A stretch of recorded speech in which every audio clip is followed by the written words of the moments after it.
नमस्कार दोस्तों, स्वागत है आप सबका विद्यादर्शन पाठशाला के ऑनलाइन यूट्यूब मंच पर। मेरा नाम रवि वर्मा। पिछली वीडियो में अपन ने श्वसन तंत्र के बारे में पढ़ा था, जिसमें अपन ने जाना था कि हम हवा का आदान प्रदान करते हैं, जिसमें अपन ऑक्सीजन लेते हैं और CO2 कार्बन डाइऑक्साइड निकालते हैं। फिर अपन ने देखा था कि वह ऑक्सीजन हमारे रक्त में मिल रही थी, रक्त में ब्लड में मिल रही थी, ब्लड में, और फिर ब्लड से किस में, ब्लड से हमारे शरीर की प्रत्येक सेल कोशिका तक जा रही थी और वहाँ पर यह एनर्जी का निर्माण कर रही थी, ऊर्जा बना रही थी। सेल में माइटोकॉन्ड्रिया के द्वारा इसका ऊर्जा का निर्माण हो रहा था। तो इसी प्रकार अपन देखते हैं कि अपने शरीर में ब्लड बहता रहता है, पूरे शरीर में रक्त बहता रहता है, और यह ब्लड का बहना हमारे रक्त परिसंचरण तंत्र के अंतर्गत आता है, जो आज का अपना टॉपिक है। और रक्त परिसंचरण तंत्र 3 अंगों से मिलकर बना रहता है, जिनमें आते हैं प्रमुख। एक तो हमारा ब्लड, ब्लड मतलब रक्त। रक्त परिसंचरण तंत्र के अंतर्गत 3 अंग आते हैं। एक तो ब्लड, दूसरा आ गया अपना ब्लड वेसल्स। ब्लड वेसल्स मतलब रक्त वाहिकाएं, जो हमारे शरीर में पूरे शरीर में रक्त को ले जाने का कार्य करते हैं, रक्त के परिसंचरण का कार्य करती है। और तीसरा अंग आता है इसमें, बहुत इंपॉर्टेंट, हार्ट। हार्ट मतलब हृदय, हृदय दिल एक ही बात है। और यह हमारे शरीर का पंपिंग ऑर्गन है, जो हमारे शरीर में प्रेशर के द्वारा पूरे शरीर तक, प्रत्येक कोने तक, शरीर के प्रत्येक कोने तक रक्त का पहुंचाने का कार्य करता है। तो इसमें अपना सबसे पहला टॉपिक आता है रक्त, जो अपन स्लाइड के माध्यम से पढ़ेंगे। तो अपन देखते हैं मानव रक्त के बारे में। यह टॉपिक ह्यूमन ब्लड, आजकल जो जितने भी एग्ज़ाम हो रहे हैं, SSC, CTET, REET, second grade, first grade, सब में इसके बारे में एक ना एक क्वेश्चन तो यहाँ से आता ही है। और ये मैंने जितनी भी बातें लिख रखी है वह सब आपके किसी ना किसी एग्ज़ाम में पूछी गई हैं। तो देखते हैं मानव रक्त के बारे में। मानव रक्त के अध्ययन करने को अपन हेमेटोलॉजी बोलते हैं, और यह एक तरल संयोजी ऊतक, एक लिक्विड कनेक्टिव टिश्यू, और इसका निर्माण बोन मेरो, अस्थि मज्जा के अंदर होता है। बोन मेरो हमारी जितनी भी बड़ी बड़ी हड्डियाँ हैं उनमें एक जालीनुमा, अंदर स्पंजी जालीनुमा स्ट्रक्चर पाया जाता है, जालीनुमा संरचना होती है, जिनमें रक्त का निर्माण होता है। और जब भ्रूण मतलब बच्चा माँ के गर्भ में हो, तो जब इस रक्त का निर्माण स्प्लीन प्लिया के अंदर होता है। प्लिया एक हमारे स्टोमच के साइड में, अमाशय के साइड में एक तिल्लीनुमा स्ट्रक्चर पाया जाता है, तिल्लीनुमा संरचना होती है, जिसका अपन स्प्लीन बोलते हैं। तो भ्रूण के समय रक्त का निर्माण स्प्लीन के अंदर होता है और यकृत लीवर के अंदर होता है। और इसकी मात्रा, रक्त की मात्रा मेल व पुरुष व महिला में अलग अलग होती है। मेल में इसकी मात्रा 5 से 6 लीटर तक होती है, और जबकि फीमेल में 4 से 5 लीटर तक होती है। तो आप सोच रहे होंगे कि मेल या फीमेल में इतना अंतर क्यों है? क्योंकि रक्त की मात्रा हमारे शरीर के वजन के हिसाब से रहती है। यह हमारे शरीर के वजन से मतलब 7 से 7.5% तक बॉडी वेट के हिसाब से रहता है। और अपन जानते हैं कि महिलाओं में वजन पुरुष की अपेक्षा कम रहता है, और वो थोड़ी पुरुषों से की अपेक्षा थोड़ा उनका शरीर कमज़ोर भी रहता है। और अब आती है रुधिर का रंग। रुधिर का रंग लाल होता है, और लाल भी क्यों होता है? क्योंकि अपन देखते हैं कि लाल RBC की उपस्थिति के कारण होता है। और RBC के अंदर ही अपन देखते हैं कि हीमोग्लोबिन पाया जाता है,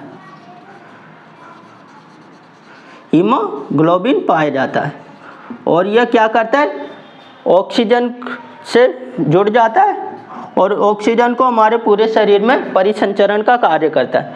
और तो इसमें जब ऑक्सीजन युक्त हीमोग्लोबिन पाया जाएगा तो इसका रंग लाल होगा।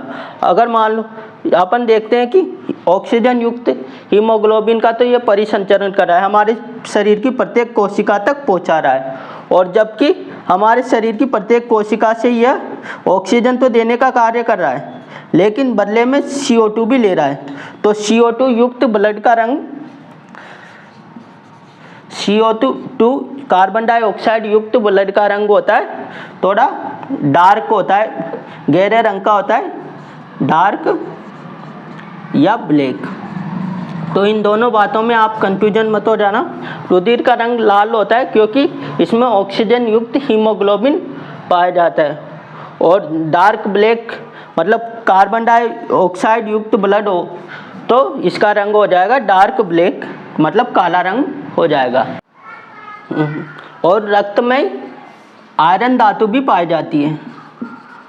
आयरन धातु जो Fe+2 की फॉर्म में रहती है, फेरस की फॉर्म में रहती है, इसकी वजह से भी रक्त का रंग लाल होता है। तो दो फैक्टर हैं, एक तो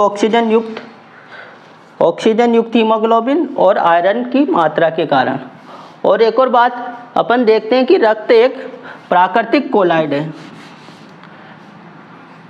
प्राकृतिक कोलाइड मिश्रण है जिसमें कुछ भाग तो ठोस के रूप में पाया जाता है और कुछ भाग तरल के रूप में पाया जाता है, जिसमें अपन देखते हैं कि जो तरल भाग रहता है उसका लिक्विड फॉर्म रहती है तरल भाग, इसको तो बोलते हैं अपन प्लाज्मा। और दूसरा जो ठोस भाग रहता है, सॉलिड भाग रहता है, सॉलिड पार्ट, जिसको बोलते हैं अपन फॉर्म्ड एलिमेंट। फॉर्म्ड एलिमेंट जिसके अंदर जितने भी हो गए RBC,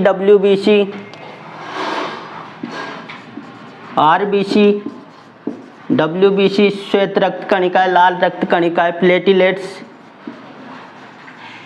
प्लेटलेट्स, बिंबाणु, ये सब आती हैं। और तरल भाग की मात्रा इसमें हमेशा ज़्यादा रहती है, यह लगभग 55% तक होता है। और ठोस भाग ये सब मिलकर रक्त के 45% तक होती है। तो अपन इनके बारे में देखते हैं, जिसमें अपना प्लाज्मा है पहला, जिसको अपन स्लाइड के माध्यम से देखेंगे। तो अपन देखते हैं प्लाज्मा अपन जान चुके हैं कि रक्त का तरल भाग होता है, रुधिर का लिक्विड पार्ट रहता है, और इसका रंग हल्का पीला होता है, लाइट येलो होता है। क्योंकि अपन जानते हैं कि अपन जब रक्त की जांच करवाने जाते हैं तो वहाँ पर वह रक्त में से सॉलिड पार्ट को तो अलग कर लेता है और हमें क्या दिखता है, हल्का पीला दिखता है, और वह इसी प्लाज्मा के द्वारा हमारे रक्त की संपूर्ण जांचें करता है।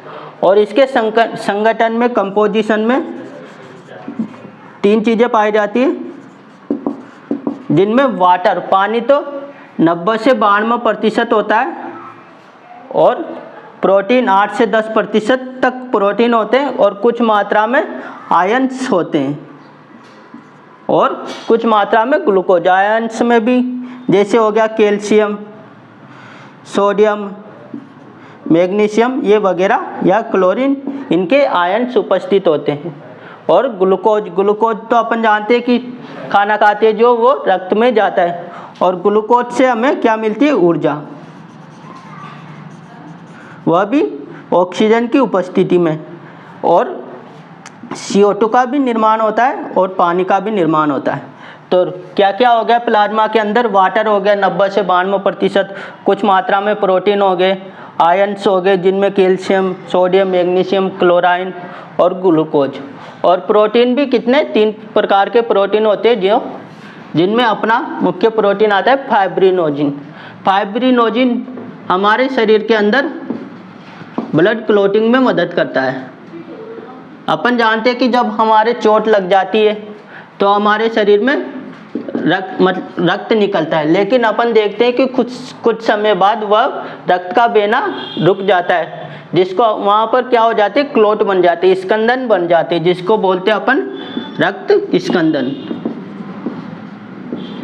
और वह किसकी कौन से प्रोटीन की मदद से हो रहा है, फाइब्रिनोजिन प्रोटीन की मदद से।